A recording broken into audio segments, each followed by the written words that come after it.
Hello, I'm Alison West, Director of Yoga Union in New York City, and this is a wooden dowel. You can buy it at any hardware store. The dowel can be used in any number of ways, and I'm going to just give a few examples. The possibilities are endless. To begin with, if one just places a dowel down, holds it and pulls on it, and I'm going to show that from the side, it can be used to induce traction in the spine, which we can all benefit from. And one can even use it to induce traction asymmetrically, if one needs to. It can be used for shoulder work. It can be viewed in a certain way as a hard belt, or a belt can be seen as a soft dowel, because some of the same work can be done. We can lift the arms overhead, pull on the dowel, and lift the dowel to the ceiling. So it's a good instrument for helping us to reach into something. It can be also used to help us with rotation in this unleveraged way, or behind the shoulders in a more leveraged way. With the arms behind the dowel, we can increase the leveraging effect by targeting the shoulders themselves. And this can be taken into any number of poses where rotation is called for. We can use it in Prasarita Padottanasana with a rotation. So I'm coming down and I might bend my knee to bring myself more easily to the floor. I straighten my leg and wrap my left ribs down towards my left hand as I turn my right ribs up towards my right hand and square off in the hips. So this can help give me leverage to turn. I can use that, the help of the dowel, also in poses like extended side angle, to also help me with the opening of the pose. So I can come over and bring the dowel to the floor behind me, bend my knee, and use my upper hand to help me turn. I can even let go of the hand on the back of the dowel and use the dowel to turn. If I keep my hand on the dowel, it grounds me there, and the upper hand is stabilizing the rotation, and I turn my ribs up to the dowel. In Trikonasana, it can be used in the same way, but it can also be used to help lengthen the pose. So if I hold the dowel out by my foot and have the hand high, it will allow me to lengthen the side of my body out, and I'll take my other arm out to the side, and so I can create space without dropping down and rounding. I can simply lift up towards the dowel. Range of motion is bigger, take the hand down further, and you can go further out. You can also bend the elbow and use the dowel for support. So it's a very high prop that can be used in any number of ways in this pose. Behind the back, again, it could be used in a revolved triangle pose. So one would bring the dowel down to the inside of the foot, draw the hip back, and use it again for leverage.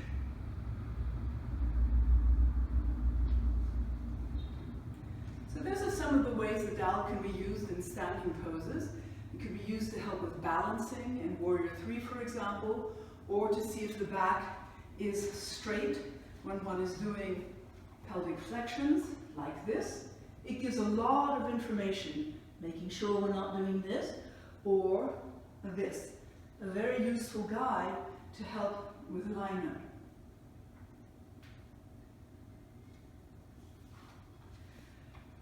The dowel is also a great adjusting tool for a teacher who might want to help a student with alignment. So any of the things I've done could be partnered work, a teacher holding the dowel for the student.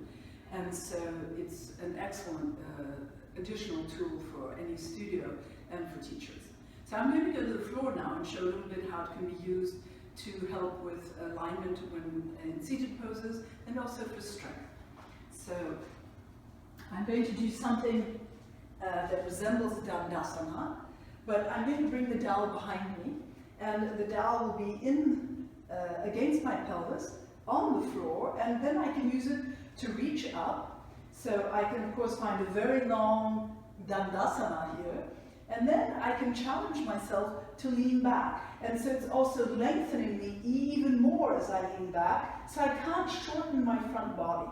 But here I am working my core without compressing my anterior spine and giving myself some support with the arms and certainly for my head. So one could go back until, of course, one finally fell over. So that is a possibility. Now, coming forward, one can, or bringing the dowel forward in any event, one can again lean back and enjoy something that might resemble canoeing or kayaking, so that one works on a diagonal using the dowel as a means of encouraging that motion. For example, this is fun, it's playful, and all props can be like that. You can put the dowel behind your knees and hold your legs up and work with your arms. So my arms are doing the work of holding my legs up, but this can also be an instrument of precision in forward bending. So for example, I might come back and hold on to my legs. The dowel also lets me hold my feet wider than I might otherwise be able to, and that can be very nice if one has any sense of tightness in the chest or shoulders. So here I can press into the dowel, and as I press, I lift my chest with the resistance of the dowel, and I can pull down on the dowel, moving my shoulders down and rolling my chest open, and I feel very stable and clear about the pose. So it gives a lot of valuable information. The dowel is also useful in creating length in the front of the spine. So I just showed you lengthening the back. I'm going to sit on a small block because should the dowel slip, one would want it not to slip too far back. And you'll see why. Particularly important perhaps for men. So I'm placing the dowel against the block, and I'm going to bend my knees a little bit and reach up as high as I can.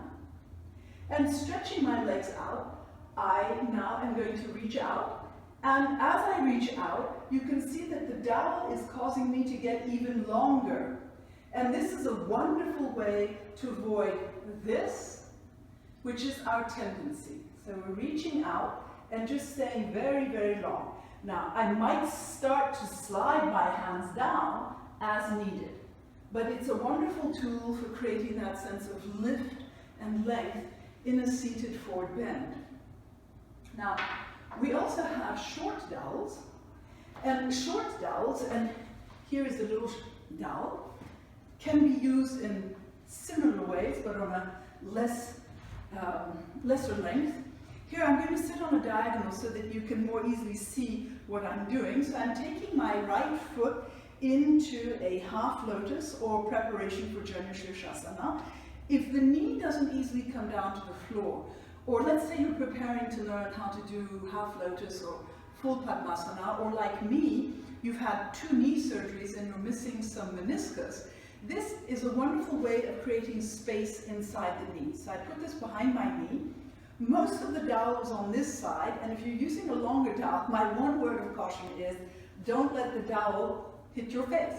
So the dowel will turn in its, inside the knee, and then as you bring the knee down, you simply stretch, the little cap came off, you simply stretch the dowel out on a diagonal, and it creates wonderful space inside the knee and can help you discover comfort in these essentially demanding poses. So it can create space inside the body.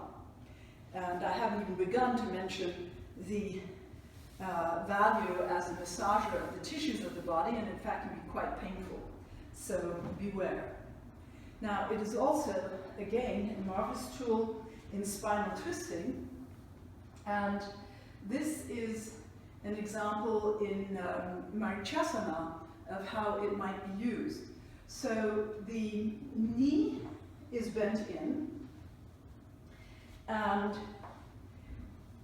you need to take hold of the dowel in the hand first before positioning at the inside of the foot.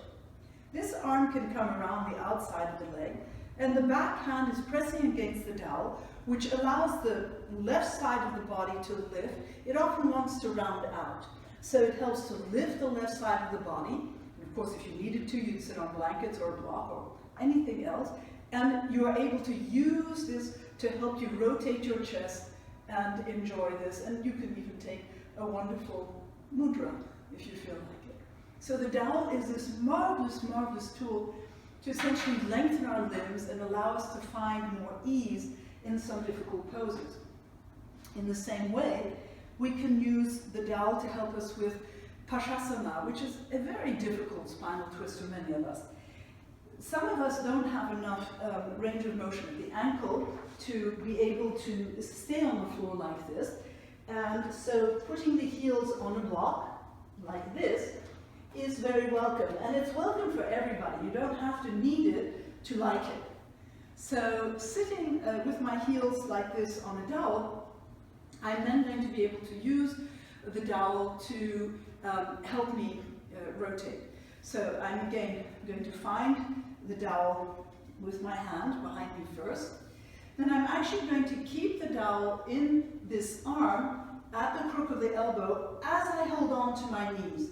And then with the dowel there, I can use my backhand again to help me turn and come into this deeper position. I can lean forward even a little bit more and turn and increase the rotation and increase the rotation.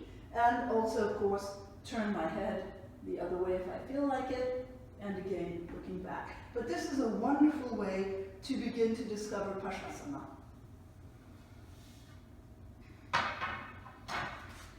And of course, the dowel can be used under the body to feel a level pelvis. So here I can bring the dowel underneath me. Not very elegantly done.